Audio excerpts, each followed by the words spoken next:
ধিকি ধিকি জ্বালা বুকের মাঝে এ প্রেমের ফাগুনে গলে যায় মন মোমের মতো হৃদয়ের আগুনে। মনে যন্ত্রণা নেই সান্ত্বনা, তবু আশা কি থামে? কিছু স্বপ্ন যে পেল রং খুঁজে আজ তোমারই নামে। প্রেম আমার, ও প্রেম আমার। আমেরিকার একটা বড় হোটেলে 7 তলার বিলাসবহুল রুমে অবস্থান করছে এক যুবক। হাতে গিটার নিয়ে গানের মাঝে ডুবে। সুঠাম দেহের অধিকারী যুবকের বয়স 29-এর কোঠায়। প্রায় 4 বছর আগে সে এই বিদেশের মাটিতে পা রেখেছে। চোখে মুখে গম্ভীরতায় ভরা। তার পাশে দাঁড়িয়ে আছে তারই প্রাণপ্রিয় বন্ধু। যুবকটি তার বন্ধুকে বলল, কাজ কত দূর? কাজ শেষ, কিন্তু জাফর খানের দলের লোকেরা ঝামেলা করতে চাচ্ছে। এই ডিল করে তুই ঠিক করেছিস? আঙ্কেলের উপর হামলা হতে পারে। বিজনেস কি এমনি হয়? তবে যদি জাফর যদি লেজে পা দেয়, সব ঠিক ছবল মারবে।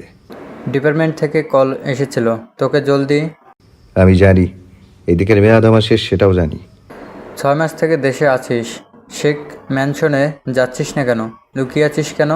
তার বন্ধুর কথায় যুবকটি ক্ষীণ হেসে বলল, কাউকে কঠিন যন্ত্রণা দিতে আসছি আমি, লাভ বার্ড। এই বলে উচ্চস্বরে হেসে উঠল যুবকটি। সকাল প্রায় 8 পার হয়ে গেছে। শেখ মেনশনের আনাচে কানাচে আজ খুশির রেখা দেখা দিয়েছে। বিশিষ্ট শিল্পপতি শেখ গ্রুপ অফ ইন্টারেস্টের মালিক এই শেখ পরিবার। বাড়ির আনাচে কানাচে আভিজাত্যের ছোঁয়া। বড় শেখ সাহেবের গড়া এই শেখ ইন্ডাস্ট্রি। পুরো বাড়ি জুড়ে রয়েছে আভিজাত্যে মোড়ানো। বাড়ির কোর্টটি ভীষণ ব্যস্ত হয়ে পড়েছে আজ। সার্ভেন্টরা শেখ ম্যানশন পুরোটা খুব ভালোভাবে ক্লিনিং করছে। বড় শেখ সাহেব ইব্রাহিম শেখ ও তার ছোট ভাই ইহাম শেখ, তারা নাস্তার টেবিলে বসে নাস্তা করছে। চারদিক বিভিন্ন পদের রান্নার সুঘ্রাণ বেরিয়েছে। অহমিকা শেখ কিচেনে রান্নার কাজে ব্যস্ত। বড় শেখ সাহেব ও ছোট সাহেব নাস্তার শেষ করে গাড়ির ড্রাইভারকে বললেন গাড়ি বের করতে এয়ারপোর্টে যাবে। অরপি অরপি, কই তুমি? এই তো আমি। বল, কি বলবি? ডাকছিস কেন ঈশা? তুমি জানো আব্বু এয়ারপোর্টে গেল, ভাইয়া আসতেছে, তুমি জানো?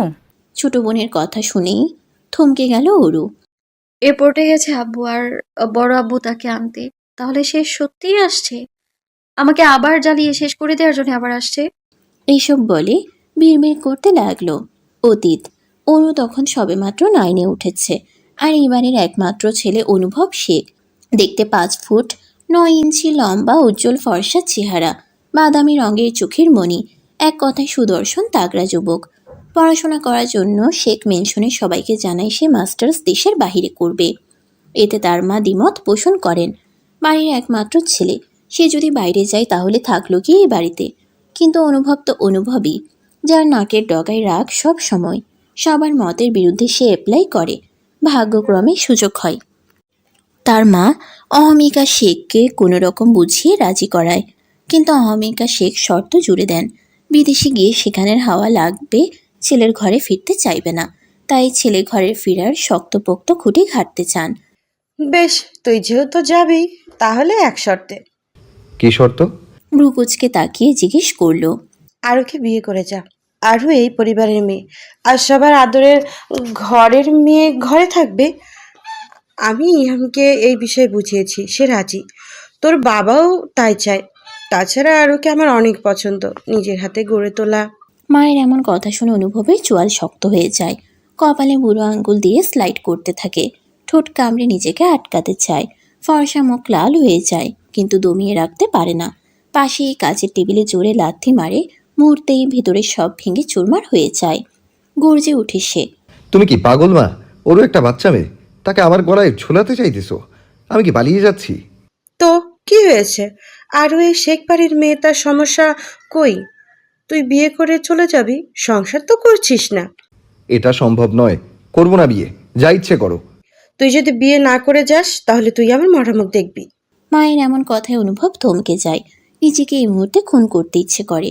গড়গড় করে নিজের রুমে গিয়ে ঠাস করে রুমের দরজা লাগিয়ে দেয়। অহমিকা শেখ ছেলের যাওয়ার দিকে তাকিয়ে মুখ চেপে কান্না করেন। রাতের খাওয়ার সময়ও অনুভব নিচে নামেনি। ইব্রাহিম শেখ জিজ্ঞেস করে অনুভবের কথা। খাওয়ার জন্য ডাকলেও আসে না অনুভব, তাই অহমিকা শেখ বলেন।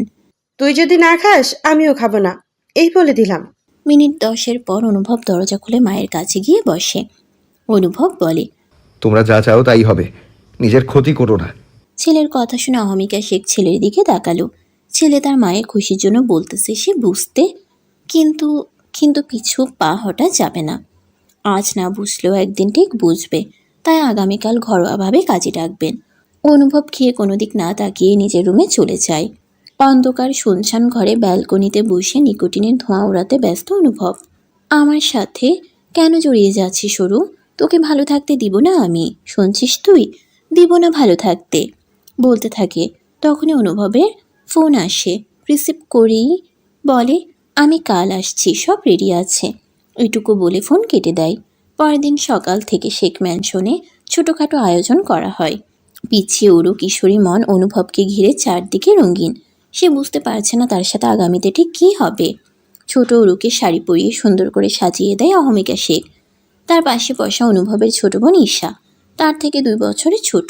সব কিছুর বন্দোবস্ত করে ফেলল মুহূর্তেই। কাজে এসে বিয়ে পড়ানো শুরু করে। অনুভব তখনও কোনো এক চিন্তায় বিভোর। সে চুপচাপ আছে। এটা দেখে ইব্রাহিম শেখের খটকা লাগে। নিশ্চয়ই এই ছেলে কোনো ফোন দিয়ে আটছে। সে আর মাত্র 15 দিন আছে, তারপর চলে যাবে। ইব্রাহিম শেখ ছেলের ভাবসাব বুঝতে চেষ্টা করছে। ইহাম শেখও সাথে আছে। বিয়ে পড়ানো শেষ হলে অনুভব নিজের মতো কারো দিক না তাকিয়ে চলে যায়। বাপ এমন যেন কিছুই হয়নি এখানে। উরুকে অহমিকা শেখ উপরে নিয়ে যায়। সন্ধ্যার দিকে অনুভব রহিমা খালাকে ডাক দেয়। অহমিকা কিচেনে রাতের রান্নাই করতেছে। এই বাড়ির সমস্ত কাজ সার্ভেন্ট করলেও রান্না নিজের হাতে করেন তিনি। অনুভব নিচে এসে বলে 1 কাপ কফি দেওয়ার জন্য। এই বলে চলে যায়। অহমিকা শেখ চুলো বসাই দেয়। কফি হয়ে গেলে ঈশাকে খুঁজে কফিটা দেওয়ার জন্য হাতে কাজ দেয়, কিন্তু ঈশা উপরে। ঠিক ওই সময় ওরও নিচে নামে। অহমিকা শেখ বলে, অরুমা যাও তো অনুভবকে কফিটা দিয়ে আয়। ওরু আর কিছু বলল না। কিশোরী মন মগটা নিয়ে উপরে চলে গিয়ে দরজায় টোকা দিল। পারমিশন পেয়েই সে ভেতরে ঢুকে যায়। অনুভব উল্টো পাশে কিছু, তাই কে এসেছে বুঝতে পারেনি। পিছন ঘুরে ওরুকে দেখেই মেজাজটা খারাপ হয়। রক্তচক্ষু নিয়ে তাকায় তার দিকে। অনু ভয় পেয়ে যায়। কাঁপা কাঁপা হাতে এগিয়ে দেয় মগটা। অনুভব মগটা নিয়েই সব কফি সিটকে দিয়ে থাপ্পড় দেয়। শক্ত পেশিবহুল হাতে থাপ্পড় খেয়ে ছিটকে বসে যায় টেবিলের কাছে। মাথা কেটে যায়। অরুর বাহুদুরে বলে, তুই এই রুমে কেন এসেছিস? অরু ভয়ে চুপ করে আছে। হাতটা অনেক চেপে ধরায় ব্যথা পায় সে।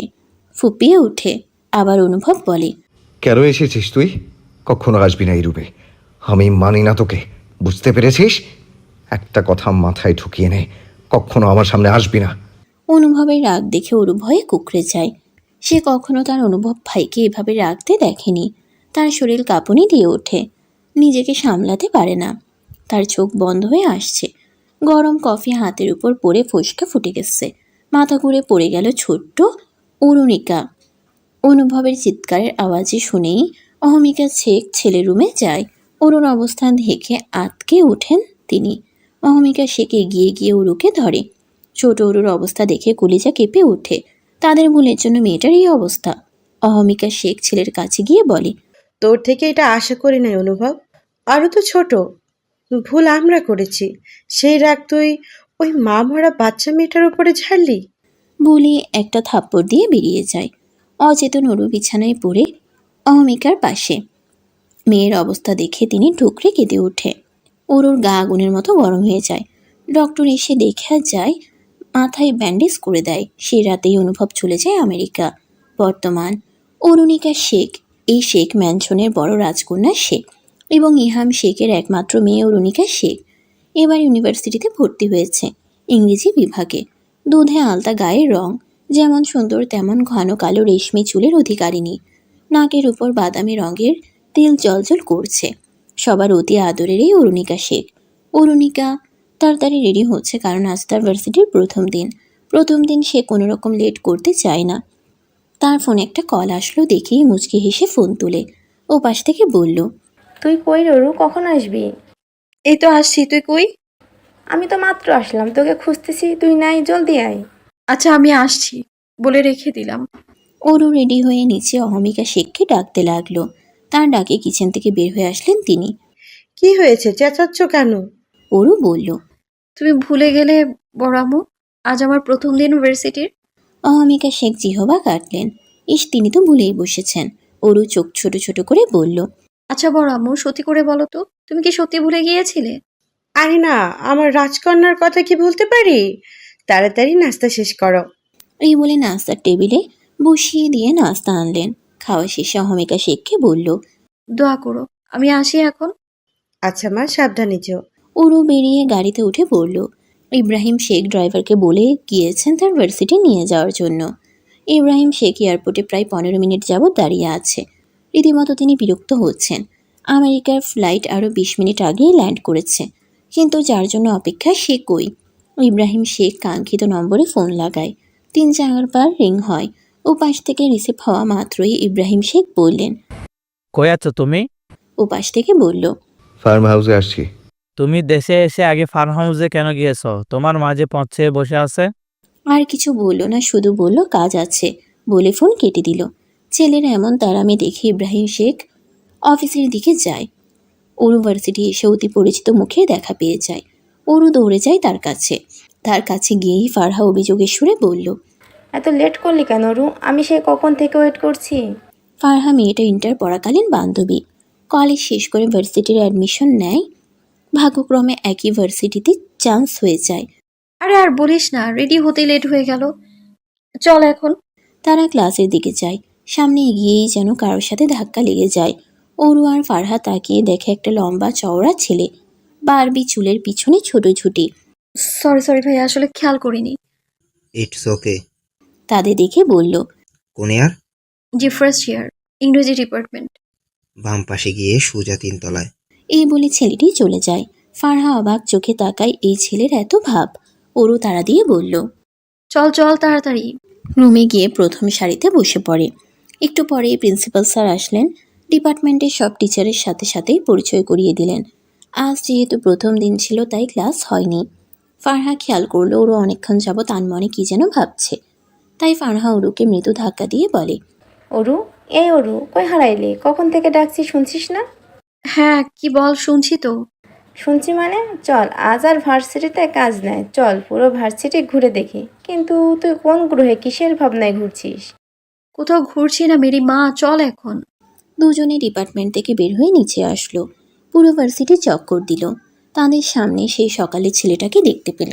বাইকের উপর দাঁড়িয়ে কথা বলছিল কয়েকজন মিলে। ওরু আর ফারহা সেদিকে আর পাত্তা না দিয়ে বের হয়ে আসতে লাগলো। হঠাৎ পিছন থেকে তাদেরকে ইঙ্গিত করে কেউ ডাক দিল। ওরু এবং ফারহা পিছন ফিরে তাকিয়ে দেখে সেই মধ্যে একজন দেখেছে সকালের ছেলেটা ফোনে কথা বলতেছিল। সেই ছেলেটা হয়তো তাদেরকে খেয়াল করেনি। ওরু এবং ফারহা ডাক দেওয়া ছেলেটার সামনে দাঁড়িয়ে বলল। জি, আমরা ফার্স্ট ইয়ারে। সিনিয়র দেখলে যে সালাম দিতে হয়, তোমরা জানো না? জি ভাইয়া, আসলে আমরা যে সেভাবে খেয়াল করিনি, এরপর আর ভুল হবে না। শুধু যে তুমি বলছো, তোমার পাশে একজনকে কথা বলতে জানে না নাকি? ওরুকে ইঙ্গিত করে বলল। জি ভাইয়া, আসলে। নাম কি তোমাদের? জি, আমি ফারহা, ও হচ্ছে অরুণিকা। আচ্ছা, তোমরা যাও এখন। ফারহা এবং অরুণিকা ভার্সিটির গেট দিয়ে বেরিয়ে গেল। ওরু ফারহার থেকে বিদায় নিয়ে শেখ ম্যানশনে চলে গেল।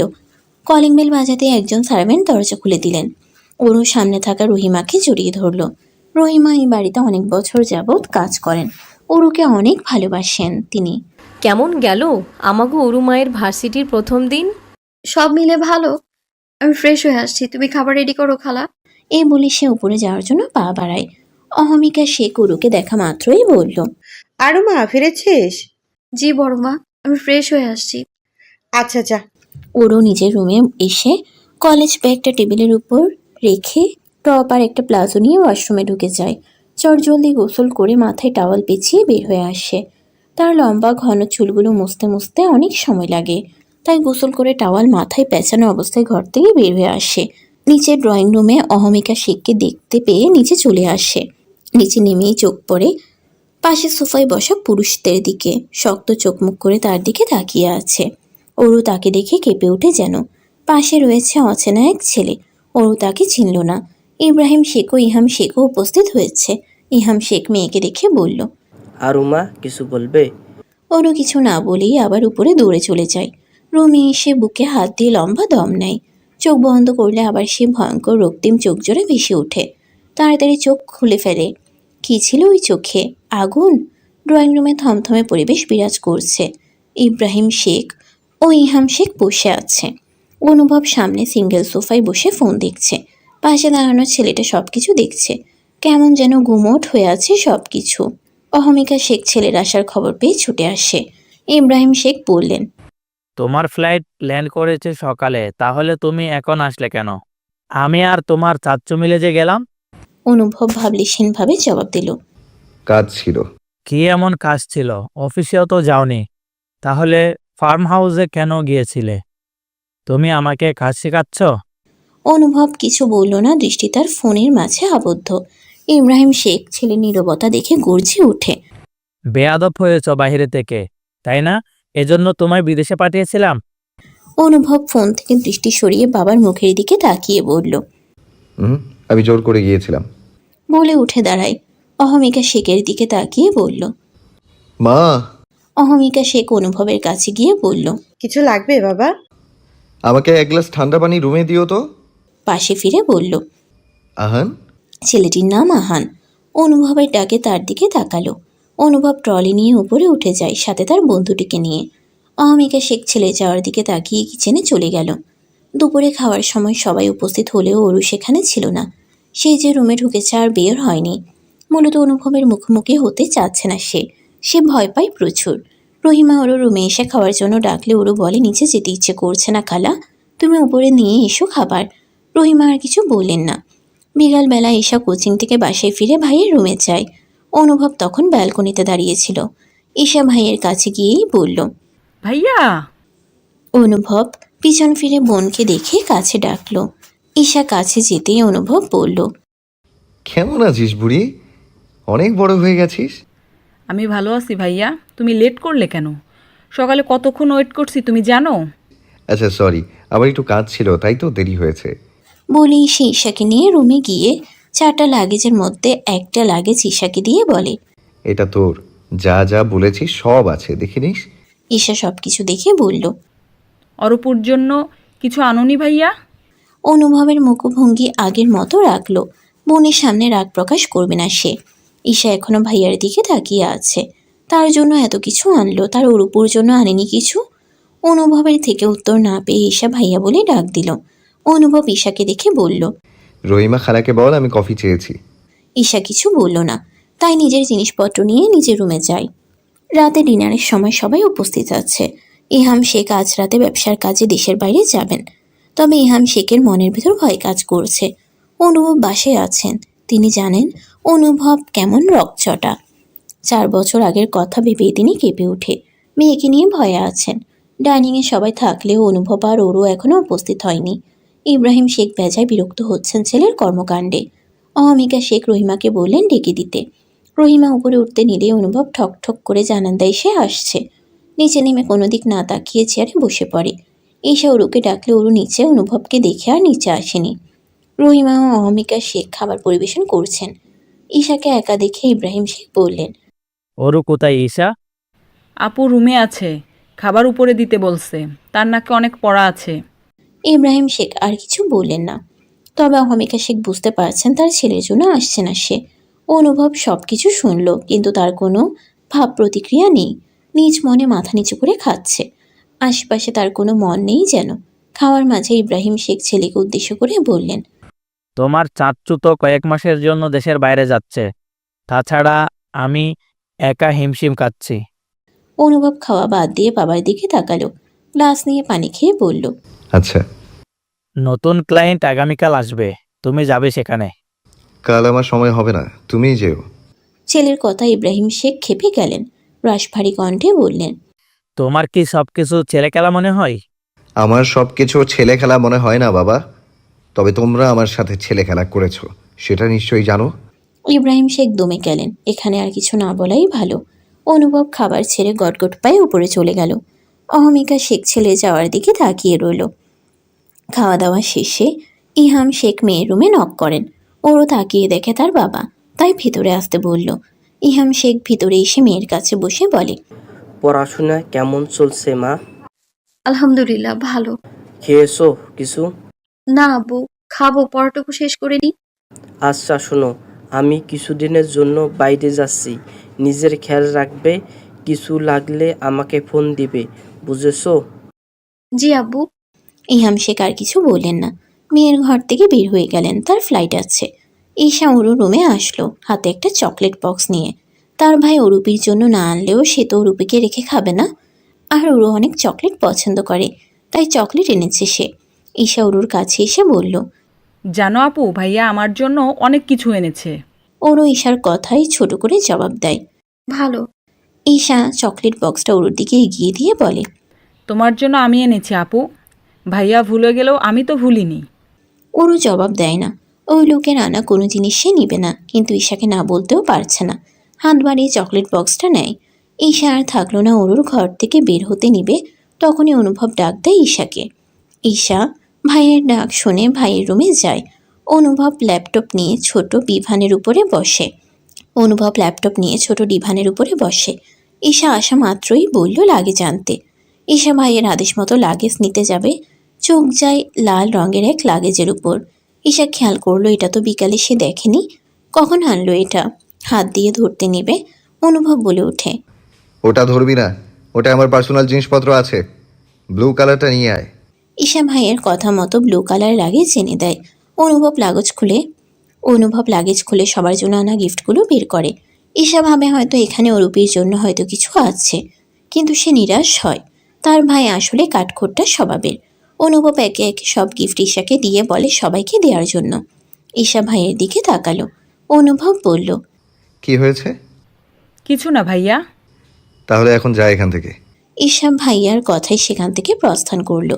অনুভব রুমের দরজা লক করে নিয়ে ড্রিম লাইট জ্বালিয়ে ব্যালকনিতে চলে আসে। অন্ধকার ব্যালকনিতে বসে আছে সে। মনের ভিতর অশান্ত লাগছে তার, কেন সেটা জানে না। কোনো কিছুতে শান্তি পাচ্ছে না। গা থেকে টি শার্ট খুলে ফেলল সে। চোখ বন্ধ করে নিতেই অরুর দুপুরের সে ভীত ভীত মুখটা ভেসে উঠল। তৎক্ষণাৎ চোখ খুলে লম্বা শ্বাস নিল। পাগল হয়ে যাচ্ছে। উঠে দাঁড়িয়ে পাশের ব্যালকনি থেকে আবছা আলো দেখা যাচ্ছে। অনুভবের বাদামি চোখ জোড়া মুহূর্তেই লাল বর্ণ ধারণ করলো। বিড়বিড় করে বলল, আমায় অশান্তির মাঝে বন্দি করে তুই শান্তিতে থাকবি? এই অনুভব শেখ তা হতে দেবে না। তোর যন্ত্রণায় যতটা পড়ে নিঃস্ব আমি, তার দ্বিগুণ যন্ত্রণা দিব তোকে। অনুভবের দাবানলে জ্বালিয়ে ছাড়খাড় করবো ওরু। আমায় তুই চিনিস না, আমি তোর ভাবনার থেকেও খারাপ মানুষ। অনুভব রুমে গিয়ে গিটার এনে আবারও ব্যালকনিতে বসে পড়ে। রাত 11টা। নিশীতে চারদিক যখন কালো অন্ধকার, অনুভব তখন গিটার বাজিয়ে সুর তুলে। 10টার দিকে অহমিকা শেখ খাবার হাতে নিয়ে নিজ হাতে খাইয়ে দিয়ে গেছেন। অনুর বয়স যখন 5 বছর তখনই তার মা মারা যায়। তখন থেকে অহমিকা শেখ অরুকে বুকে আগলিয়ে নেয়। অরুর মায়ের লাভ ম্যারেজ হওয়ায় প্রথমে কেউ না মানলেই বোনের মৃত্যুতে অরুর মামারা সবাই ভেঙে পড়েছিল। সব কিছু ঠিকঠাক করার আগেই অরুর মা দুনিয়া ছেড়ে চলে যায়। তবে বোনের অস্তিত্ব তার বোনের শেষ স্মৃতিটুকুকে মেনে নিয়েছিলেন। পরম যত্নে ভাগ্নিকে নিজেদের কাছে রাখতে চেয়েছিলেন। ইহাম শেখও চেয়েছিলেন মেয়ের ভালোর জন্য মামাদের কাছে রাখতে, কারণ তাকে বেশিরভাগ সময় দেশের বাইরে থাকতে হয়। কিন্তু ইব্রাহিম শেখ বাড়ির বড় মেয়েকে দেননি। তার কথা এই শেখ ম্যানশনের বড় মেয়ে অরুণিকা শেখ, তার স্থান সবার আগেই বাড়িতে। ইব্রাহিম শেখ যেতে দেয়নি ছোট অরুকে। ঈশা যেমন তার মেয়ে, অরুও তেমন তার মেয়ে। অরু পড়াশোনা শেষ করে ঘুমানোর প্রস্তুতি নিচ্ছিল। সে 12টা অবধি পড়াশোনা করে, তবে আজ আর মনটা সায় দিচ্ছে না। সময় দেখলো 11:13 বাজে। উঠে ওয়াশরুমে চলে যায়। ওয়াশরুম থেকে বের হয়ে শুনতে পাই গিটারের সুর। ওরও এগিয়ে ব্যালকনির দিকে যায় গিটারের সুরের উৎপত্তি খোঁজার জন্য। বুঝতে পারে পাশের ব্যালকনি থেকে ভেসে আসছে এই আওয়াজ।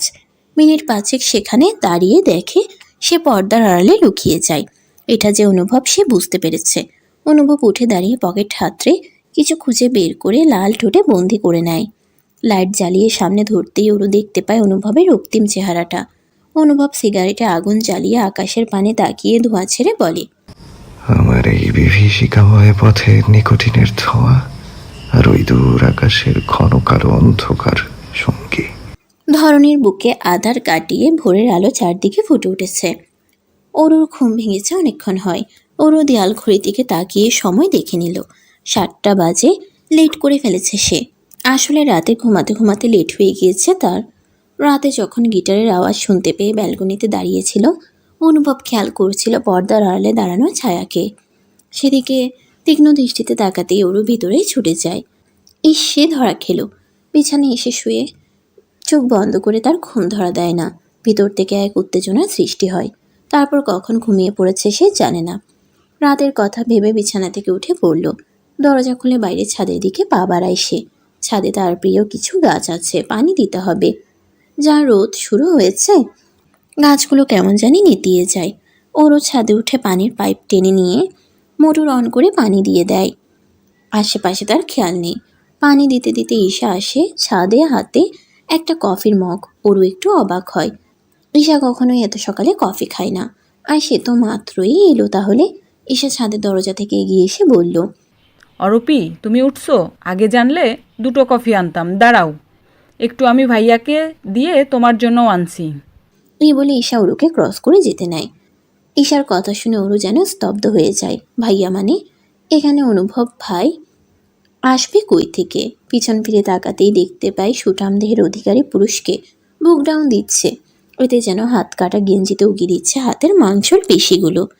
বুক ডাউন দেওয়াতে সেগুলো যেন ফুলে উঠেছে। ওরু শুকনো ঢোক গিলল। ঈশা কফির মগটা ভাইয়ের হাতে দিয়ে আবার দৌড়ে নিচে চলে যায়। ওর অনুভবের দিকে তাকাতেই দেখে অনুভব তার বাদামি রঙা চোখ দিয়ে তার দিকে তাকিয়ে আছে ভ্রুকুচকে। ওরু দ্রুত চোখ নামিয়ে নেয়। অনুভবের এভাবে তাকানোর মানে বুঝতেছে না। নিজের দিকে ভালো করে পরখ করতেই ওরুর গলা শুকিয়ে যায়। পা দুটো কেঁপে ওঠে, লজ্জায় মিয়ে যায়। হাতের পানির পাইপ ছেড়ে 2 হাতে নিজেকে ডেকে চলে যায় নিচে।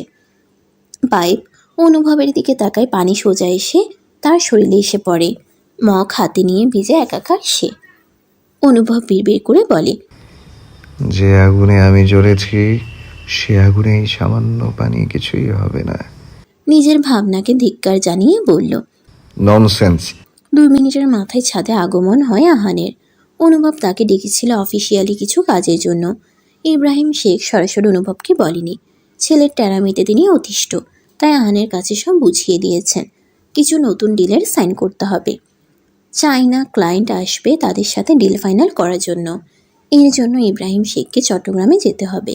সকাল সকাল অনুভবকে কাক বেজা দেখে বলল, এই 7 সকালে তোকে নাকে চুপানি কে খাওয়ালো অনু? অনুভবের কোনো ভাবান্তর নেই। মুখভঙ্গি আগের মতো, তবে বিরক্তির চাহনিটা স্পষ্ট। আর কী কারণ সেটা আহান জানে। অনুর ডাকে সে বিরক্ত হচ্ছে। অনুভব বলেছিল, আমাকে কি তোর মেয়ে বলে মনে হয় যে নামের মধ্যে মেয়েলি ভাইব দিচ্ছিস? খবরদার আর বলবি না। কিন্তু তাতে আহানের কি? সেই ডাকে যেন কিছু একটা পায়। হয়তো অনুভবের রাগি রাগি চেহারা। অনুভব হাতের মগটা রেখে গম্ভীর কণ্ঠে বলল, ফাইলগুলোতে। আহান হাতের ফাইলগুলো দিল। অনুভব ভালো করে ফাইলগুলো দেখে আহানকে সব বুঝিয়ে দেয়। অনুভব জানে আহান একজন দায়িত্ববান ছেলে। সে না গেলেও এই ডিল ফাইনাল হবে। তাছাড়া তার বাবা তো আছেন। চোখ বন্ধ করে ভরসা করে সে। সব কিছু বুঝিয়ে দিলে আহান চলে যায়। অনুভব হাতে কফির মগটা নিয়ে নিচে নামে। সোজা কিচেনে এসে সেন্টার টেবিলে মগটা রেখে উপরে চলে যায়।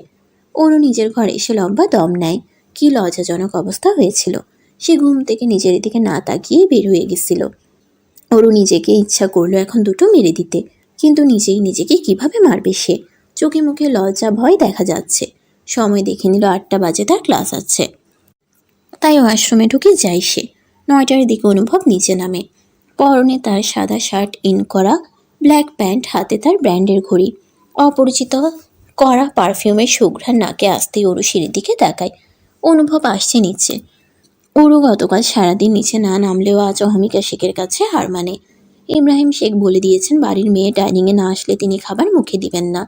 ব্যাস, ওরও পানি পানি আর যাই করুক, এই মানুষ দুটোকে কষ্ট দিতে পারবে না সে। তাই নিচে এসেছে। পাশে আছে ঈশা।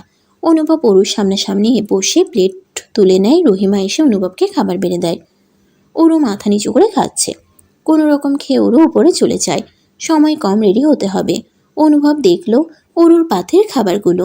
একরাশ বিরক্তি নিয়ে মনে মনে বলল, খাবার না খেয়ে কি প্রমাণ করতে চায় আজব? খাওয়া প্রায় শেষের দিকে। ইব্রাহিম শেখ ছেলেকে বললেন, শুনলাম 6 মাস আগে দেশে আসা হয়, তাহলে এতদিন বাসায় আসো নাই কেন? অনুভব খেতে খেতে বলল, কাজে এসেছিলাম। ইব্রাহিম শেখ ছেলের কথা শুনে চরম বিরক্ত। এটা কেমন কথা? গত 6 মাস থেকে দেশে আসে আবার চলে যায়, অথচ বাসায় ফিরে না। তিনি আবার বলল। অনুভব বাবার দিকে তাকিয়ে বলল, ওরু তো ভার্সিটিতে যাবে, আর ড্রাইভার ছুটিতে আছে। তুমি ওকে ড্রপ করে আসো। পারবো না, সে কি নিজে যেতে পারে না? বলে সে গটগট করে চলে যায়। ইব্রাহিম শেখ দীর্ঘশ্বাস নেয়। তার ছেলে যে শুনবে না তিনি বুঝেছেন। ওরু জ্যামে আটকে গেছে। এই শহরের এই যানজটে কোথাও যেন টাইমলি পৌঁছানো এক যুদ্ধের মতো। 10 মিনিট রিকশায় বসে আছে, সামনে লম্বা জ্যাম।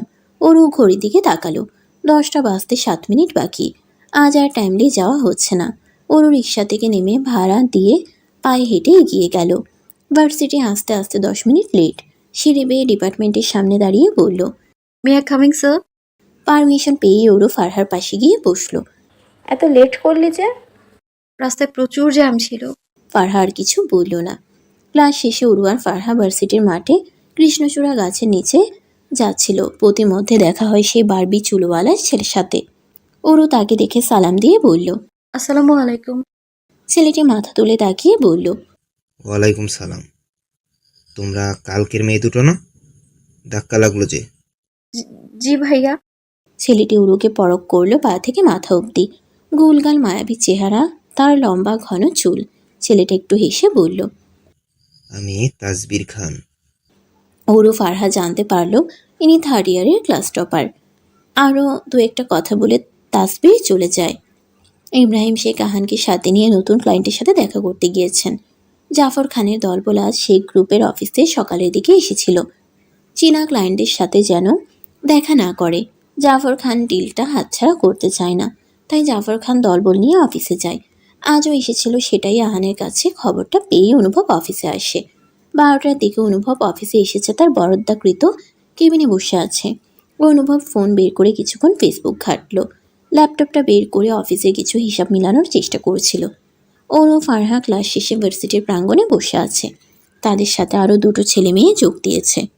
একজনের নাম তানিয়া, অন্যজন রুদ্র। দ্বিতীয় ক্লাসের সময় তাদের সাথে পরিচিত হয়। ওরও ফারহা, রুদ্র, তানিয়া গোল হয়ে গল্প করছে, মূলত নবীনবরণ অনুষ্ঠানের বিষয়ে।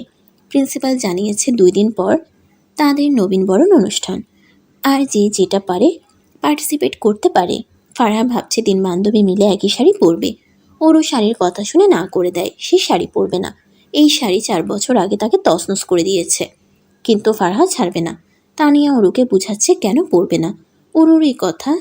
ওরুর একটা কথা সে হারতে পারবে না, কিন্তু ফারহা নাছোড়বান্দা। তোরা মেয়েরা এত ন্যাকামি করিস কেন? শাড়ি পরে নাকি হাঁটতে পারবে না? তানিয়া রুদ্রের কথা শুনে বলল, ওই একই, তোরা মেয়েরা সব কয়টা নাট্যবাজ। রুদ্রের কথা শুনে শেষমেশ ওরু রাজি হয়, বলে দেয় এটাই শেষ। সময় তখন 1টা বাজে। ওরু, ফারহা, তানিয়া রুদ্রে থেকে বিদায় নেয় বাসায় যাওয়ার জন্য। 2 বান্ধবী হাঁটতে হাঁটতে এগোতে থাকে। ফারহার একটা বিষয়ে হঠাৎ খেয়াল হয়, তাই ওরুর দিকে তাকায়। ফারহাকে নিজের দিকে তাকিয়ে থাকতে দেখে ওরু বলে। ফারহা দেখলো ওরু আবার নিজের ভাবনায় মাঝে ডুবে, তাই বলল ওরু।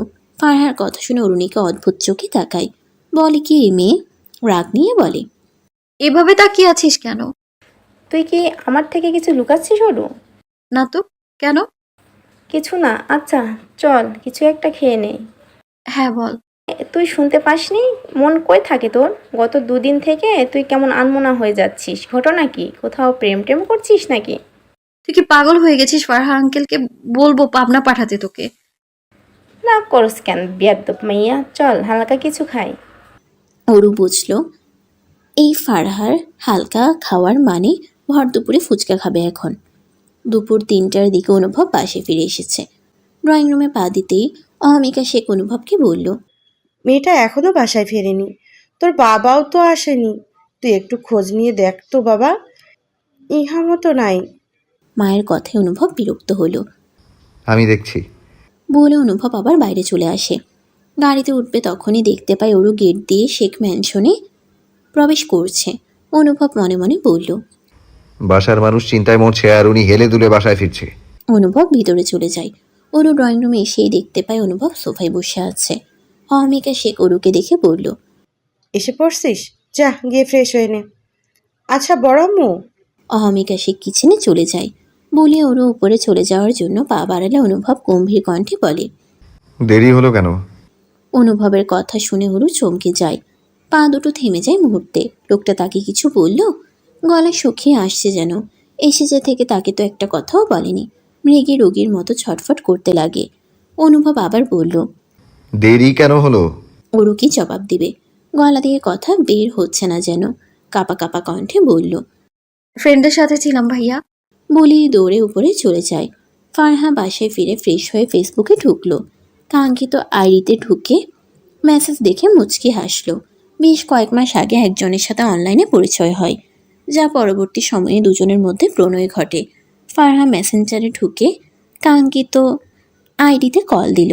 ওপাশ থেকে রিসিভ হতেই বলল, ফারহা, এই ডাক এই কণ্ঠ ফারহার অতি প্রিয়। কিভাবে যেন আস্তে আস্তে এত প্রিয় হয়ে গেল সে নিজেও জানে না। ওপাশ থেকে আবারও বলল, ফারহা, আমি দেশে এসেছি। সত্যি? কবে এসেছেন? এই তো 2 দিন হচ্ছে। আপনি আমাকে আজ এ কথা বলছেন আহান? তোমাকে সারপ্রাইজ দেব ভেবে বলিনি, কিন্তু সময় সুযোগ হচ্ছে না, বিধায় এখন বললাম। তো আমার সামনে কবে আসবে? আপনি না হয় নিজেই খুঁজে নিন আমায়। চ্যালেঞ্জ করছো? তোমাকে খুঁজে বের করা আমার 2 মিনিটের ব্যাপার, বুঝেছো? ফারহা জানে সে সামনে না গেলেও আহান তাকে ঠিকই খুঁজে বের করবে। প্রায় 10 মিনিটের মতো কথা বলে সে ফোন রেখে দেয়। সময় তখন রাত 9টা। অহমিকা ও রহিমা মিলে রাতে রান্না করছেন। প্রায় শেষের দিকে রান্না। অনুভব এসেছে শুনে অনুভবের অপু আহিসা ও তার ছেলে মেয়ে এসেছে এখানে। তার ছেলের নাম রুবায়েত ও মেয়ের নাম রুহানি। ওরফ অপির সাথে কথা বলে রুহানি ও ঈশা মিলে আড্ডা দিচ্ছে। ইব্রাহিম শেখ কিছুক্ষণ আগেই ম্যানশনে ফিরে এসেছেন। রহমান আহমেদ ও ইব্রাহিম শেখ বসে কথা বলছিলেন। চীনা ক্লায়েন্টের সাথে ডিল ফাইনাল হয়েছে, তবুও ইব্রাহিম শেখ চিন্তিতই আছেন। জাফর খানের দলের লোক তাকে সকালে হুমকি দিয়েছেন। রুবায়েত অহমিকা শেখকে বলল, মামি ভাইয়া কোথায়? অনুভব তো নিজের রুমে আছে। আচ্ছা মামি, আমি গিয়ে দেখা করে আসছি। রুবায়েত সিঁড়ি বেয়ে উপরে উঠে যায়। অনুভব নিজের রুমে তখন ল্যাপটপটা নিয়ে বসে অফিসিয়ালের কিছু কাজ করছিল। রুবায়েত অনুভবের কাছে এসে বলল, কি বড়, দেশে ফিরেছিস একটাবারও বললি না? আগের থেকে আরো সৌন্দর্য হয়েছিস দেখছি। অনুভব মাথা তুলে রুবায়েতের দিকে তাকিয়ে বলল, ফালতু কথা বাদ দে, কখন এসেছিস? ফুপি এসেছে? এসেছি তো অনেকক্ষণ, তুই তো ঘরের কোনায় লুকিয়ে আছিস। মা বাবা এসেছে, রুহানিও এসেছে, নিচে আছে ওরা। অনুভব ল্যাপটপটা বন্ধ করে রুবায়েতের সাথে নিচে নামে। অনুভব নিচে নেমে তার ফুপুকে দেখতে পায়। আয়েশা অনুভবকে কাছে ডাকলেন। অনুভব আয়েশার কাছে গিয়ে বসল। অনুভব দেখলো ওরু ঈশা রুহানির সাথে কথা বলছে আর হাসাহাসি করছে। অনুভব রাগে ফেটে পড়ে, ইচ্ছা করে থাপড়িয়ে দাঁত দুটো ফেলে দিতে, কিন্তু ইব্রাহিম শেখ আছেন বিধায় অনুভব চুপচাপ তার ফুপির সাথে বসে থাকে। ফুফুইকে ভুলে গেছিস অনু? দেশে ফিরো একটা বার আমায় ফোন দিলি না? তোমাদের ভুলি কি করে বলো? এখন বলো, কেমন আছো তুমি? আলহামদুলিল্লাহ ভালো আছি বাবা। তুই এসেছিস, আমরা সবাই আরো ভালো আছি। অহমিকা শেখ সবাইকে খাবার খাওয়ার জন্য তাড়া দিলেন। সবাইকে একসাথে খেতে দেওয়া হয়েছে। রুহানি, রুবায়েত, ঈশা সবাই একসাথে বসেছে। ওরও ফোন আসে, সে বাদ পড়ে গেছে। কথা বলা শেষ করে ওরও ডাইনিংয়ে আসলে দেখে অনুভবের পাশের সিটটা ফাঁকা। ওরও বসবে কিনা দ্বিধাদ্বন্দ্বে আছে। আয়েশা ওরুকে দেখে বলল, দাঁড়িয়ে আছিস কেন? ওরু বসে পড়। অহমিকা শেখ ওরুকে বসতে বললেন। ওরু চুপচাপ অনুভবের দিকে তাকায়। সে মাথা নিচু করে একমনে খাচ্ছে। ওরু চেয়ারে বসে নিজের খাওয়াতে মন দেয়, কিন্তু ভাত না খেয়ে আঁকিবুকি করছিল। তার গলা দিয়ে ভাত নামছে না মনে হয়। অনুভব সেটা দেখে ধমকে বলল, খাচ্ছিস না কেন? অনুভবের ধমক খেয়ে ওরু কেঁপে ওঠে। এই লোকটা এমন কেন? সবসময় মুখা অবয়ব গম্ভীর করে রাখে আর নাকের ডগায় রাগ নিয়ে ঘুরে। বিড়বিড় করে বলে, হিটলার একটা। রাতে খাওয়া দাওয়া শেষে সবাই নিজ নিজ রুমে অবস্থান করছিল। রুহানি, ঈশা ও ওরু নিজের রুমে গল্প করছিল। পড়াশোনার চাপে সেরকম আশা হয় না রুহানির। অনেকদিন পর ওরু আর ঈশাকে পেয়ে যেন দিন দুনিয়া এক করে ফেলে সে। রুহানি ওরুকে বলল, আপু চলো লুডু খেলি, অনেক দিন থেকে খেলি না। ঈশা ও রুহানির সাথে যোগ দিল। দৌড়ে গিয়ে লুডু নিয়ে আসে। 3জন মিলে লুডু খেলে। রুবায়েত খাওয়া শেষ করে ছাদে আসে। দেখতে পায় অনুভব আকাশের দিকে তাকিয়ে আছে ধোঁয়া ছাড়তে। অনুভব কারো পায়ের শব্দে পিছনে তাকায়। দেখতে পায় রুবায়েত হাস্যোজ্জ্বল মুখে তার দিকে তাকিয়ে আছে, সিগারেটটা ফেলে দিয়ে। তুই এখানে? রুবায়েত এসে অনুভবকে বলল। তুই সিগারেট খাওয়া শুরু করেছিস? অনুভব এর জবাব দিল না, উল্টো রুবায়েতকে বলল। কিছু বলবি? রুবায়েত ছাদের রেলিংয়ের উপর দুহাত রেখে বলল। অরু তোকে ভয় পায় না? রুবায়েতের কথায় অনুভব তার দিকে তাকায়। অরু তাকে ভয় পায়? আসলেই ভয় পায়। 2 দিন আগে সেদিন দেখেছিল অরুর ভীতু মুখটা, যখন সে অনুভবকে দেখতে পায়। চোখে মুখে আতঙ্কে স্পষ্ট ছিল। অনুভবের জবাব না পেয়ে রুবায়েত পিছে হাসল, তারপর বলল। চিন্তা করিস না, সব ঠিক হয়ে যাবে। রুবায়েত চলে যায়। অনুভব আকাশের দিকে কিছুক্ষণ তাকিয়ে থাকে, তারপর সেও চলে যায়। নিচে এসে অরুর রুমের পরের রুম অনুভবের হাওয়াতে অরুর রুম ক্রস করতেই শুনতে পায় ভিতর থেকে হাসির শব্দ। অনুভব দাঁড়িয়ে পড়ে দরজার কাছে, এসে দেখে অরু, ঈশা, রুহানি, রুবায়েত মিলে লুডো খেলছে আর হাসছে। রুহানি লুডো খেলতে গিয়ে ওর গুটি কেটে দেয়। ঈশা রুবায়েত হাসছে। রুহানি মুখ ফুলিয়ে দরজার দিকে তাকিয়ে অনুভবকে দেখতে পেয়ে বলে। ভাইয়া দেখো, আপু আমার সাথে চিটিং করছে। এই কই চিটিং করলাম? ঈশা বলল। অনুভব ফোঁস করে নিঃশ্বাস নিয়ে বলে। তোরা কি এখনো ছোট বাচ্চা আছিস? বাচ্চাদের মতো করছিস যে। বলেই চলে যেতে নাই। রুবায়েত বলে। ভাইয়া, তুমি খেলবে আমাদের সাথে? তোর কি আমাকে দেখে বাচ্চা মনে হয়? না, তোমাকে দেখে বুড়ো মনে হয়। বয়স তো কম হলো না? রুবায়েতকে রাগ দেখিয়ে অনুভব চলে যায়। এগিয়ে রুবায়েতের কথা শুনে ঈশা রুহানি ফিক করে হেসে দেয়। কেটে গিয়েছে মাঝের 1 দিন। অনুভবের ফুপি চলে গিয়েছে। রুহানির কয়েকদিন বাদে এক্সাম শুরু হবে। সে ঈশার সাথে সেম ক্লাসে পড়ে। অরুদের ভার্সিটিতে আজ নবীনবরণ অনুষ্ঠান আছে। গতকাল সকাল বেলায় আয়েশারা সবাই চলে যায়। ওরা গেলেই অরু ঈশাকে নিয়ে ফারহা, তানিয়া একসাথে শপিং মলে গিয়ে শাড়ি কিনেছে। ফারহা ও তানিয়া সকলেই অরুকে ফোন করে মনে করে দিয়েছে শাড়ি পরার কথা। দেখা গেল শাড়ি না পরেই চলে আসবে। সকালে অরু ঘুম থেকে উঠে ফ্রেশ হয়ে নিয়েছে। নিচে নেমে দেখে অহমিকা শেখ ও রহিমা খালা মিলে সকালের জন্য বানাচ্ছেন। অরু কিচেনে এসে দরজার কাছে দাঁড়িয়ে দেখে অহমিকা শেখকে ডাক দিলেন। অরু তার কাছে যেতেই বলল। কিছু লাগবে? তুমি কখন ফ্রি হবে বড় আম্মু? এই নাস্তা বানালেই শেষ। আমাকে শাড়ি পরিয়ে দেবে? অহমিকা শেখ অরুর কথা শুনে তাকায় তার দিকে। অরু শাড়ি পরতে চাইছে। তাকে সেই 4 বছর আগে শাড়ি পরিয়েছেন তিনি। তারপর থেকে অরু আর শাড়ি পরেনি। এতদিন পর আজ হঠাৎ শাড়ির কথা শুনে খুশি হয়েছেন তিনি। আচ্ছা, নাস্তাটা হয়ে যাক, আমি যাচ্ছি তোর রুমে। অরু অহমিকা শেখকে জড়িয়ে ধরে বলে। তুমি খুব ভালো বড় আম্মু। পাগলি মেয়ে একটা। উপর থেকে অনুভব অহমিকা শেখকে বলল। মা, আমার কফি দিও, আমি ছাদে যাচ্ছি। অহমিকা শেখ উপরে তাকিয়ে বলল। দিচ্ছি। অহমিকা শেখ আগেই কফি করে রেখেছেন। তিনি জানেন সকালবেলা তার ছেলের কফি লাগে। একটা মগে কফি ঢেলে উরুকে বলল। আর মা, তুই একটু দিয়ে আয় তো। আমি? ঈশা তো মনে হয় রুমে, তুই একটু যা মা। ওরও কফির মগটা হাতে নিয়ে ছাদের দিকে গেল। দেখতে পেলে অনুভব উল্টো হয়ে দাঁড়িয়ে আছে। ওরও অনুভবকে দেখে দাঁড়িয়ে যায়। কফি নিয়ে তো এলো, এখন কি করবে সে? অনুভব কারো অস্তিত্ব বুঝতে পেরে পিছন ফিরে তাকায়। দেখতে পায় ওরও কাচুমাচ হয়ে দাঁড়িয়ে আছে। তাই অনুভব বলল। কফি যদি ঠান্ডাই হয়ে যায় তাহলে আনার কি দরকার ছিল? অনুভবের কথা শুনে ওরও অনুভবের দিকে তাকায়। চোখাচোখি হতেই চোখ নামিয়ে ফেলে। অনুভব ফোঁস করে নিঃশ্বাস নেয়। সামনে এগিয়ে সে কফির মগ নিয়ে যায়। অনুভব মগটা নিতেই পিছন ফিরে যেতে নিবে, তখন অনুভব বলে। স্টপ অরু। ওরও দাঁড়িয়ে যায় তৎক্ষণাৎ। অনুভব সামনে অরুর কাছে এসে দাঁড়ায়। অরু নিচের দিকে তাকিয়ে আছে, তার হাঁটু কাঁপছে। অনুভব অরুকে পা থেকে মাথা অবধি অবস্থা শুকনোভাবে পর্যবেক্ষণ করে নিল।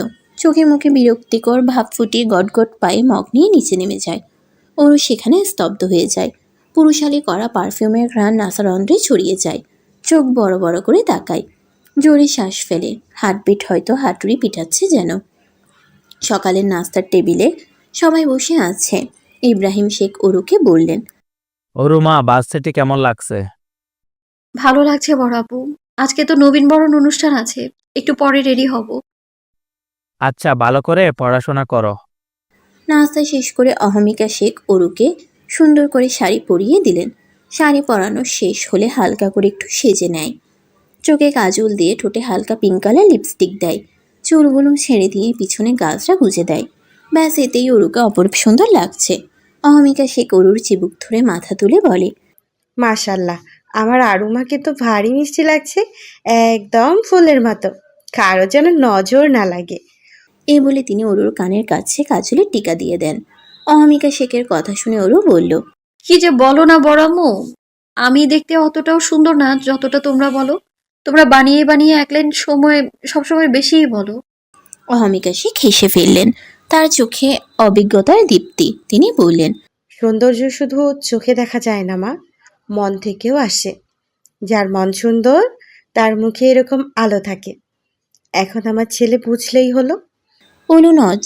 অরু লজ্জায় নুয়ে ফেলে, বিড়বিড় করে বলে, তোমার ওই হিটলার ছেলে বুঝবে না বড় আম্মু। অহমিকা শেখ আর কিছু বলল না, তিনি নিচে চলে এসেছেন। অরু নিজে রেডি হয়ে সে নিচে নেমে এলো। ঈশা অরুকে দেখেই তার কাছে ছুটে গিয়ে বলল, অরূপী, তোমাকে খুব সুন্দর লাগছে, একদম পুতুলের মতো। ড্রয়িং রুমে অনুভব সোফায় বসেছিল, সেও বের হবে একটু পর। ইব্রাহিম শেখ বের হলেই তারা অফিসে চলে যাবে। ফারহার কথা শুনে তার দিকে তাকায়, দেখতে পায় অরুকে শাড়ি পরিহিত অরুকে। ইব্রাহিম শেখ আসলে সে সবার থেকে বিদায় নিয়ে ভার্সিটির জন্য রওনা হয়। অনুভব এক পলক তাকায় তার যাওয়ার দিকে। ফারহার সাথে অরুর দেখা হওয়া মাত্রই ফারহা বলল, তোকে যা লাগছে অরু, আজ ভার্সিটির সবাই তোকে দেখতে পাগল হয়ে যাবে। ফালতু কথা বাদ দে ফারহা। ভার্সিটিতে সকাল থেকে উৎসবের আমেজ, নবীন বরণ অনুষ্ঠান বলে কথা। ক্যাম্পাসের প্রতিটা কর্নারে রঙিন বেলুন, ব্যানার আর ছেলে মেয়েদের হাসি ঠাট্টা যেন ক্যাম্পাসটাকে একটা স্বপ্নপুরীতে রূপ দিয়েছে। মঞ্চের পাশ দিয়ে সাজানো হচ্ছে চেয়ার। অডিটোরিয়ামে চলছে রিহার্সালের শেষ মুহূর্ত। ওরও ফারহা ভার্সিটিতে ঢুকেই তানিয়া রৌদ্রের সাথে দেখা হয়ে যায়। ক্যাম্পাসে ঢুকেই যেন নতুন করে প্রাণ ফিরে পায়। তানিয়া বলে, শাড়িতে কি সুন্দর লাগছে অরু। পাশ থেকে রৌদ্র বলল, পুরো পেতনির মতো লাগছে তোদের। ফারহা বলল, কি বললি তুই? কিছু বলি নাই, চল বসে পড়ি। প্রিন্সিপালের ভাষণের পরই শুরু হয় সাংস্কৃতিক পর্ব। মঞ্চে পরপর পারফর্ম করছে একের পর এক নতুন মুখ। গান, নাচ, কবিতা সব মিলিয়ে যেন এক টুকরো রঙিন সময়। ওরও, ফারহা, তানিয়া আর রুদ্র একসাথে বসে অনুষ্ঠান উপভোগ করছিল। হঠাৎ মাইক্রোফোনে ঘোষণার স্বর ভেসে এলো। পরবর্তী পরিবেশনে থাকছে একটি একক আবৃত্তি। উপস্থাপন করবেন তাসবির খান। সবাই যেন ঝলকে উঠল। ক্লাস টপার মঞ্চে উঠছে। স্টেজে উঠে দাঁড়ায় তাসবির খান। আজকের অনুষ্ঠানের ভিড়েও তার উপস্থিতি ছিল চোখে পড়ার মতো। ছিপছিপে গরম, ধীরস্থির হাঁটা আর সেই অভিজাত ভঙ্গি। সে শুরু করলো আবৃত্তি। আবৃত্তি শেষে চারদিকে করতালিতে মুখরিত। এত সুন্দর আবৃত্তিতে একে একে সবার উপস্থাপন, হাসি উল্লাসের মধ্যে দিয়ে অনুষ্ঠান শেষ হতে হতে সন্ধ্যা হয়ে যায়। ওরও, ফারহা, তানিয়া, রুদ্র ভার্সিটির গেটের বাইরে দাঁড়িয়ে আছে। ফারহা বলল, রুদ্র আর তানিয়ার বাসা তো একদিকে, ওরা চলে যেতে পারবে, আমি আর ওরও চলে যাব। তোরা যেতে পারবি? ব্রিজের মাথায় অনেক বখাটে ছেলেদের আড্ডা দেয়। চিল ভাই, আমি ফারহা আছি না, চিন্তা করিস না। তাছাড়া আমরা রিক্সা নিয়ে চলে যাব। অতঃপর তানিয়া, রুদ্র চলে যায়। ওরও, ফারহা একটা রিকশায় উঠে বসে। ব্রিজের মাথায় এসে ওরও, ফারহা দেখতে পায় কিছু ছেলেপেলে আড্ডা দিচ্ছে। তাদের দেখে রাস্তা আটকে ধরে। রিকশা চালক দেখে ভয় পালায়। ওরু ও ফারহা ভীষণ ভয় পেয়ে যায়। ছেলেগুলোর মধ্যে একজন বলে ওঠে, এই ভর সন্ধ্যায় কই যাচ্ছ পাখিরা? ফারহা তাদের দেখে বলল, পথ ছাড়েন, এভাবে পথে মেয়েদের বিরক্ত করার মানে কি? অসভ্যদের মতো মেয়েদের পথ ধরে আছেন, পথ ছাড়েন। বাসায় কি মা বোন নাই? ফারহার কথা শুনে ছেলেগুলো মনে হয় খেপে গেল। একজন বলল, ধর শালি দুইটারে, আমা ঘরে তেজ দেখায়, তেজ একদম ছুটিয়ে দিব। ছেলেটার কথা শুনে ওরও, ফারহা ভয় পেয়ে পিছনে দৌড় দেয়। ছেলেগুলোও তাদের পিছনে। পালাইতে যেন না পারে। চারদিকে আধার ঘনিয়ে আসে। ওরও, ফারহা দৌড়াতে দৌড়াতে কিছু একটা সাথে বেঁধে পড়ে যায়। ছেলেগুলো তাদের কাছে এসে বলল, আর কত দৌড়াবে পাখি? সেই তো আমাদের কাছেই ধরা পড়লি। শুধু শুধু শরীরের এনার্জি নষ্ট হলো। ছেলেগুলোর মধ্যে মেইন লিডার বলল তাদের ধরার জন্য। ছেলেগুলো ওরু, ফারহাকে ধরতে নেবে, তখনই কেউ একজন এসে ছেলের হাত মুচড়ে ধরে। লিডারের ছেলেটা বলল, এই কে রে তুই? আমাদের কাজে বাধা দিচ্ছিস? আমায় চিনিস? রায়হানের এলাকায় এসে রায়হানের কাজে বাধা দিচ্ছিস? পুরুষ অবয়বটি যেন লিডার ছেলেটির সামনে গিয়ে দাঁড়ালো। আবছা আলোয় ছেলেটিকে দেখতে পেল আবছা আলোয় ছেলেটি দেখতে পেল কালো পোশাক পরিহিত বলিষ্ঠ পুরুষটাকে। চোখের মনি কেমন জলজল করছে। গম্ভীর স্বরে বলল, আমি তোদের জম, বুঝলি? তোদের মতো পুরুষদের কবরে পাঠাতে আমার আগমন। বলে হাতে থাকা হকি স্টিক দিয়ে এলো পাথারি মারতে শুরু করে। ওরও ভয়ে কেঁপে উঠছে বারবার। সামনে থাকায় পুরুষটার ভয়ঙ্কর রূপ দেখে ফারহা এগিয়ে আসে, ওরুকে শক্ত করে চেপে ধরে। কিছুক্ষণ পর একটি গাড়ি এসে থামে। সেখান থেকে বের হয়ে আসে আহানকে। দৌড়ে এসে অনুভবকে ধরে। সে জানে অনুভব ঠিক কীরকম। এখন যদি না থামায় এখানে মার্ডার হয়ে যাবে। তাই অনুভবকে শান্ত করার জন্য বলল, ভাই থাম, দেখ মেয়ে দুটো ভয় পাচ্ছে, তুই যা করার পরে করিস। আহানের কথা শুনে অনুভব চিল্লিয়ে বলে, ওই বাস্টারদের সাহস কি করে হলো ওর দিকে হাত বাড়ানোর? জ্যান্ত পুঁতে ফেলবো আমি। তারপর ফিরে অরুর দিকে তাকিয়ে দ্রুত সেখানে গেল। অরুকে হ্যাচকা টানে নিজের কাছে এনে আহানকে বলল মেয়েটাকে বাসায় পৌঁছে দেওয়ার জন্য। বলে সে অরুকে নিয়ে গাড়ি টান দেয়। আহান সামনে থাকা মেয়েটার দিকে এগিয়ে এসে বলল, চলুন মিস। সামনে থেকে আলো ফারহার মুখে পড়ায় আহান ফারহাকে স্পষ্ট দেখে বলল, ফারহা তুমি এখানে? নায়িকার নাম অরুণিকা বাদ দিয়ে আদিয়াত শেখ আয়াত রাখলাম। ফারহা আহানকে দেখে যেন সবকিছু ভুলে দৌড়ে এসে তাকে জড়িয়ে ধরল। আহান বিস্ময়ে হতবাক, নীরবে তাকিয়ে রইল তার দিকে। এই যে তাদের প্রথম দেখা, আর প্রথম দেখায় এমন কিছু হবে তা তো কল্পনাতেও আনেনি সে। আহান ধীরে ফারহার মাথায় হাত রাখল, নরম কণ্ঠে বলল, কি হয়েছে ফারহা? ভয় পেয়েছো? কোথাও ব্যথা পেয়েছো? ফারহা এবার ধীরে মাথা তোলে। আহানের চোখে চোখ রাখতেই যেন হঠাৎ বাস্তবতায় ফিরে আসে। এসে কি করলো? এতটা কাছে চলে গেছে আহানের। চমকে উঠে দ্রুত নিজেকে সরিয়ে নেয়। লজ্জায় মুখ নামিয়ে নেয় সে। ঠোঁট কাঁপে, কিন্তু কোনো শব্দ বেরোয় না। আহান ফারহার অবস্থা বুঝল। ফারহার চোখে ভয়ের ছায়া। শুধু পাশে দাঁড়িয়ে থেকেছে নিশ্চুপ। শখে নিশ্চল মেয়েটি নিচের দিকে তাকিয়ে আছে। তাই আহান মৃদু কণ্ঠে বলল, বাসায় পৌঁছে দেই? অনুভব যাওয়ার সময় আদেশের স্বরে বলেছে ফারহাকে পৌঁছে দিতে নিরাপদে। আহান ফারহাকে তাদের বাড়ির সামনে এসে নামিয়ে দেয়। বিদায় জানিয়ে গাড়ি ঘুরিয়ে নেয় সে। অনুভব গাড়ির স্টিয়ারিংয়ে শক্ত করে আঙ্গুল ধরল, যেন কিছু একটা ভেঙে ফেলবে। তার চোখে যেন আগুন জ্বলছে, আর সমস্ত শরীর ভেতর থেকে উত্তাল। এক মুহূর্তের জন্য সে দৃষ্টি ফিরিয়ে নেয় না আয়াতের দিকে, কিন্তু ভিতরে ভিতরে গুঞ্জন তো চলছেই। রাগ, ক্ষোভ, হতাশা আর বিরক্তির মিশ্রণ। তার মন যেন অসীম আক্রোশে সিক্ত। প্রতিটি সেকেন্ডে তার কণ্ঠে চাপ তৈরি হচ্ছে। ফুল স্পিডে গাড়ি চলছে। আয়াত ভয়ে যেন কুঁকড়ে আছে। অনুভবকে এই মুহূর্তে অনেক ভয় লাগছে। এমনিতেই তো অনেক ভয় পাই সে। অহমিকা শেখ আয়াতের চিন্তায় ডুবে আছেন। সন্ধ্যা পার হয়ে গেল, অথচ আয়াত এখনো বাসায় ফিরেনি। অহমিকার মনটা খুঁজে খুঁজে ভয় পেতে শুরু করেছে। আয়াতের জন্য ইব্রাহিম শেখও চিন্তিত হয়ে বাসায় ফিরে আসেন। অহমিকা শেখ তার স্বামীর দিকে তাকিয়ে বললেন, অনুভবকে ফোন দাও, আয়াতকে পেলো কিনা খোঁজ নাও। অনুভব গাড়িটা শেখ মেনশনের সামনে প্রচণ্ড গতিতে টেনে এনে হঠাৎ ব্রেক কষল। চাকার ঘর্ষণে ধুলো উড়ে উঠল চারদিকে। চোখে মুখে অসহ্য রাগ, চোয়াল শক্ত। দরজাটা প্রায় ধাক্কা মেরে খুলে নেমে এলো সে।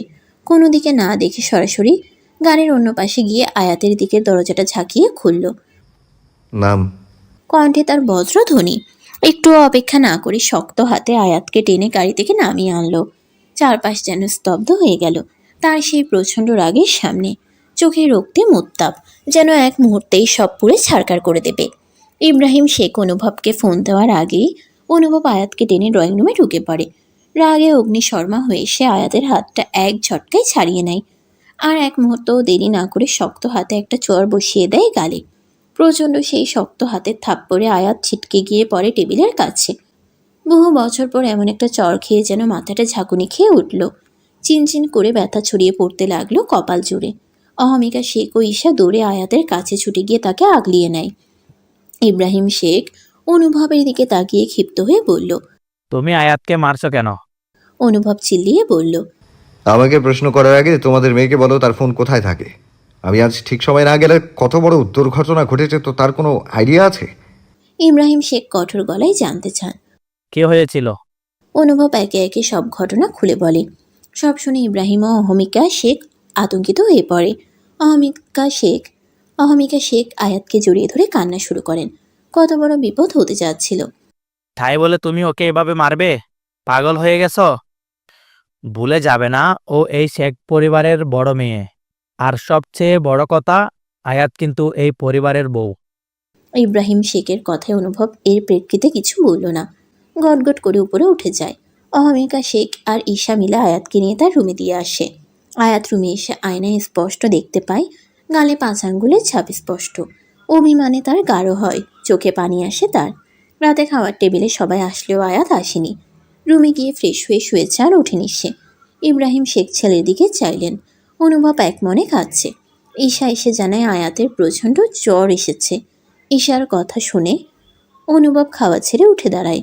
অনুভব উপরে উঠে সোজা আয়াতের রুমে যায়। দেখতে পায় আয়াত গুটিসুটি মেরে শুয়ে আছে। অনুভব এগিয়ে যায় তার দিকে। কপালে হাত রেখে চেক করে সে। অনেক জ্বর এসেছে। কিছু না বলে সে বাইরে চলে যায়। অনুভব বাইরে যেতেই ঈশা আর অহমিকা শেখ আসেন রুমে। আয়াতের কাছে গিয়ে বসেন। মাথায় হাত দিয়ে চমকে উঠে অনেক জ্বর এসেছে মেয়েটার। তার ছেলে যে খোঁজ করবে না বুঝেছেন, তাই ঈশাকে বলল। তোর বাবাকে বল ডক্টরকে ফোন করতে। আয়াতের গা জ্বরে পুড়ে যাচ্ছে।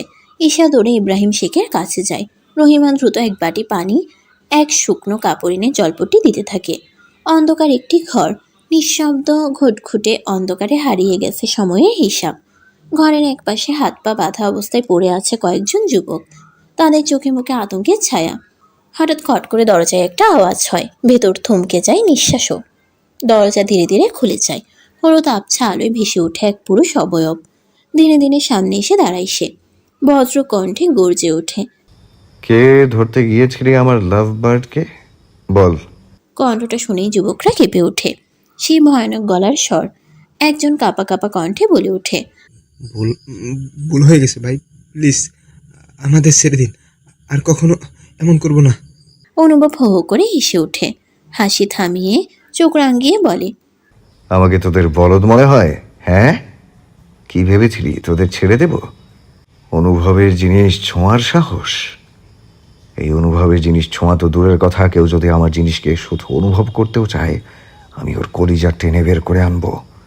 এই বলে সে ধীরে ধীরে এগিয়ে যায় সেই যুবকের দিকে, যে আয়াতের দিকে হাত বাড়িয়েছিল। কোনো কিছু বুঝে ওঠার আগেই ছেলেটির হাতের উপর ধারালো অস্ত্র চালিয়ে দেয় অনুভব। মুহূর্তে রক্তে ভেসে যায় মেঝে। ছেলেটির আর্তচিৎকার ভেদ করে ফেলে নিস্তব্ধতা। আর সেই চিৎকার যেন এক পৈশাচিক তৃপ্তি খুঁজে পায় অনুভব।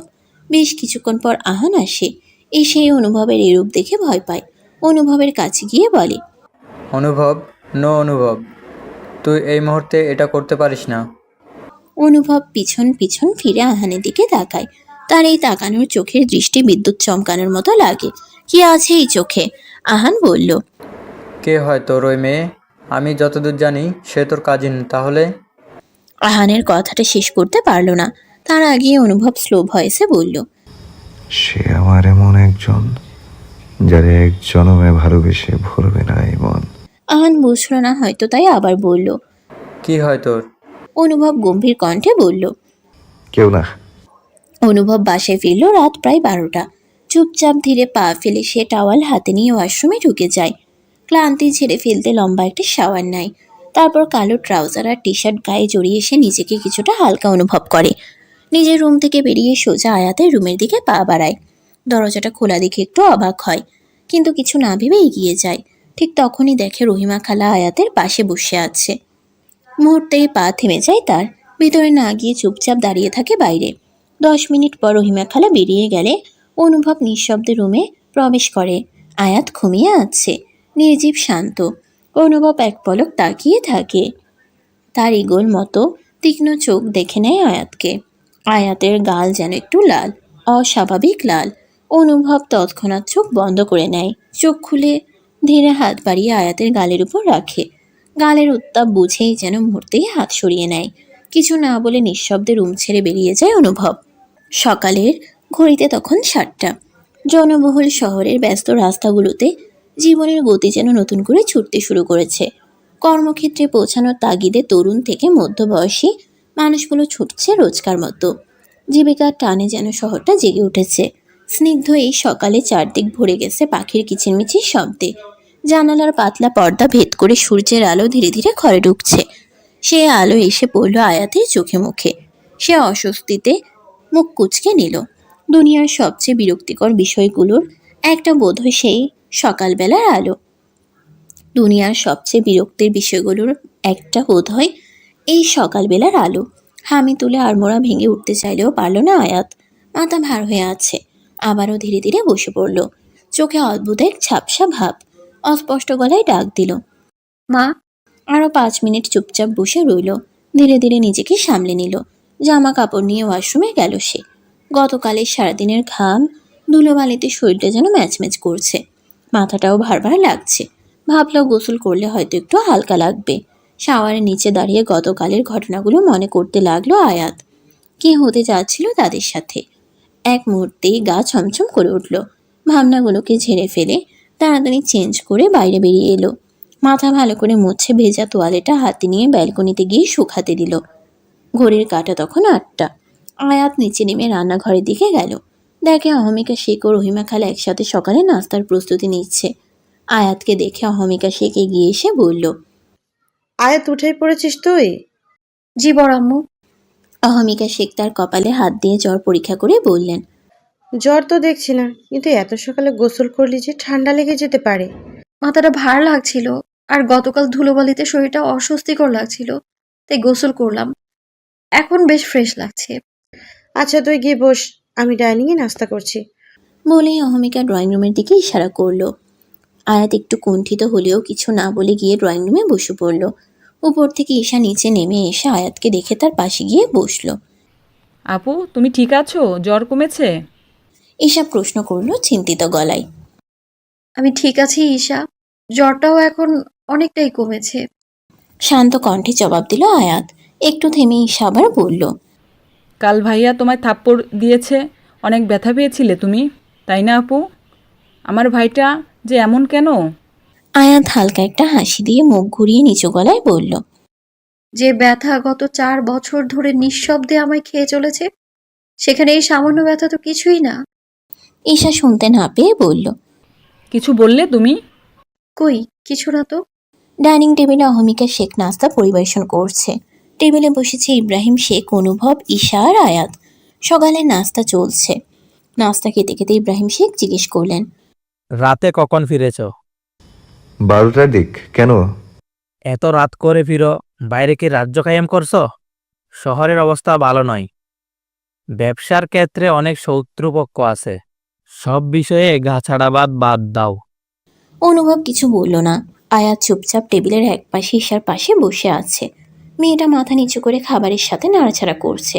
অনুভব একবার তাকালো আয়াতের দিকে, তারপর চুপচাপ নাস্তা শেষ করে উঠে পড়ল, উপরের দিকে রওনা দিল। আয়াত নাস্তা শেষ করে নেয়। আজ আর ভার্সিটি যাওয়ার কোনো ইচ্ছা নেই তার। মাথাটাও একটু ভার লাগছে, তাই সে সিদ্ধান্ত নেয় আজ বাড়িতেই থাকবে। অন্যদিকে ঈশা কলেজে যাবে। সামনে পরীক্ষা, তাই প্রস্তুতি নেওয়া জরুরি। বাবা মায়ের কাছ থেকে বিদায় নিয়ে ঈশা রওনা হয় কলেজের উদ্দেশ্যে। এদিকে অনুভব রুমে এসে আহানকে ফোন করে। অফিসে আসতে বলে ফোনটি কেটে দেয়। এরপর হাত ঘড়িটা পড়তে পড়তে নিচে নামে। আয়াত তখন ড্রয়িং রুমে বসেছিল। সিঁড়ির দিকে তাকিয়ে দেখে অনুভব নামছে। হাতে ঘড়ি ঠিক করতে করতে আয়াত এক দৃষ্টিতে তাকিয়ে থাকে তার দিকে। লোকটাকে যেন ভীষণ সুন্দর লাগে তার চোখে। তবে অনুভব নিচে নামতেই আয়াত দ্রুত চোখ নামিয়ে নেয়। অনুভব ও ইব্রাহিম শেখ একসাথে অফিসের উদ্দেশ্যে বেরিয়ে পড়ে। অনুভব নিজের কেবিনে একান্তে বসে আছে। টেবিলের উপর ছড়ানো কিছু গুরুত্বপূর্ণ ফাইল নিয়ে সে গভীর মনোযোগে কাজ করছে। চোখে চশমা, তার দৃষ্টি ফাইলের পাতায় আটকে। হিসেবের কিছু গরমিল যেন ভাবনায় রেখা ফেলেছে। সঙ্গে নতুন চীনা ক্লায়েন্টের সাথে একটি গুরুত্বপূর্ণ চুক্তিও সদ্য সম্পন্ন হয়েছে। সব মিলিয়ে দায়িত্ব বেড়েছে। হতে পারে খুব শীঘ্রই তাকে দেশের বাইরে যেতে হবে। এমন সময় অফিসের দরজায় হালকা শব্দ হয়। আহান ভিতরে ঢোকে। সোজা অনুভবের কেবিনে এসে হালকা এক চাপা হাসি দিয়ে সামনে রাখা চেয়ারটিতে বসে পড়ে। অনুভব। আহান ডাক দেয় শান্ত কণ্ঠে। কাগজ থেকে চোখ সরিয়ে অনুভব ধীরে ধীরে তাকায় আহানের দিকে। চোখে এক ধরনের স্থিরতা, শান্ত অভিব্যক্তি। অনুভব চোখের চশমাটা খুলে নরম গলায় বলল, তুই ঠিক আছিস? রাতে তোকে খুব অস্বাভাবিক লাগছিল। আমার কি হবে, আমি ঠিক আছি। আহান একটু থেমে বলল, কিন্তু রাতে তো তোকে। অনুভব হালকা একটা বাঁকা হাসি দিয়ে বলল, রাতের আধারের কাহিনী রাতেই চাপা পড়ে গেছে, সেটা দিনের আলোতে ঘুরতে নেই। আহান গম্ভীর গলায় বলল, তুই কিন্তু আমাদের কাজটা ভুলে যাস না, সাবধানে চলবি। আবারও বলছি, এখনই এমন কিছু করবি না। হাতে আর কয়টা দিন মাত্র। অনুভব শুধু বলল। I know. আয়াত চুপচাপ বসে আছে। বাড়ির ভেতরে যেন নীরবতা জমে উঠেছে। বোরিং, বাইরে রোদ, ভেতরে বিষণ্ণতা, চোখে মুখে ক্লান্তির ছাপ। মনে মনে কিছু একটা ভার নিয়ে বসে আছে সে। অহমিকা শেখ রান্না শেষ করে তখন নিজেদের ঘরে শুয়ে বিশ্রাম নিচ্ছেন। যাওয়ার আগে রহিমাকে ডেকে বলেছিল, রহিমা, আয়াতকে একটু ফল কেটে দিও, মেয়েটার শরীর অনেক দুর্বল, কিছু খেলে শক্তি পাবে। রহিমা খালা এক প্লেট ফল নিয়ে এসে আয়াতের পাশে বসলেন। তিনি আদর ভরা চোখে বললেন, আয়াত মা, তোমার কি মন খারাপ? আমারে কও, কি হইছে? আয়াত ধীরে মাথা নাড়ে, ধীর কণ্ঠে বলে, ভালো লাগছে না খালা। রহিমা খালা তখন ওর কপালে হাত রাখেন, একটু চিন্তিত গলায় বলেন, তোমার কি মাথা ব্যথা করতেছে? খারাও, আমি তেল নিয়ে আহি। তেল মালিশ করলে মাথা ব্যথা কইমা যাইব। আয়াত চুপ করে থাকে। রহিমা খালা উঠে যান তেল আনতে, আর আয়াত জানালার দিকে চেয়ে থাকে চুপচাপ নিশ্চুপ। ফারহা ভার্সিটিতে এসেছে, কিন্তু মনটা ঠিক বসছে না।